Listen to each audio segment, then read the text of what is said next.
assassinate Saudi Arabia's ambassador to the U.S. The chairman of the House Homeland Security Committee says Iran has spies in America. Specifically, he says, people who work at Iran's mission to the UN and Iran's interest section in Washington. We, to me, should get rid of either all of them or most of them and send a clear signal. King says they all could be expelled on suspicion of spying. He says he knows the Iranians in those offices he suspects of spying, but their identities are classified.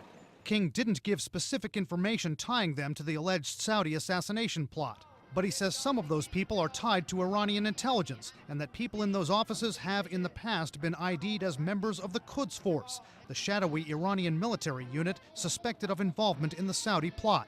Eric ONeill's the former FBI investigator who took down Russian spy Robert Hanssen, a case dramatized in the Hollywood film Breach.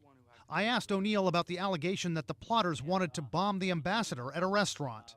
Could someone at their interest section in D.C. maybe give the information to the Iranians that the ambassador wanted to go to a certain restaurant or was frequenting that restaurant? It's certainly possible. That is the sort of actionable intelligence that a spy, that is gold to a spy. ONeill says by day, the interest section employees may be processing visas, but in their spare time, he says, they could be recruiting sources. We called and emailed the interest section, then went over there.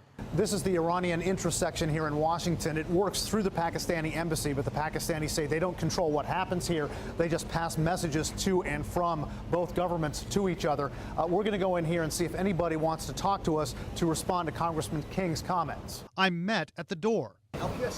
Yes, hi. I'm Brian Todd from CNN. I'm recording this because we're rolling on this. I wanted to see if Mr. Shirazi or Mr. Rahmani can come in. They're not available? Can they come outside and speak to me? I said they're not available. When I call back, I'm told all that's done there is consular work. Officials at Iran's mission at the UN did not respond to our calls and email asking for response to Congressman King. But Iranian officials have vehemently denied any role in trying to assassinate the Saudi ambassador. President Mahmoud Ahmadinejad told CNN recently his country never had any intent to hurt Saudi Arabia. And even if they did, he said, they wouldn't do it in the United States. Brian Todd, CNN, Washington.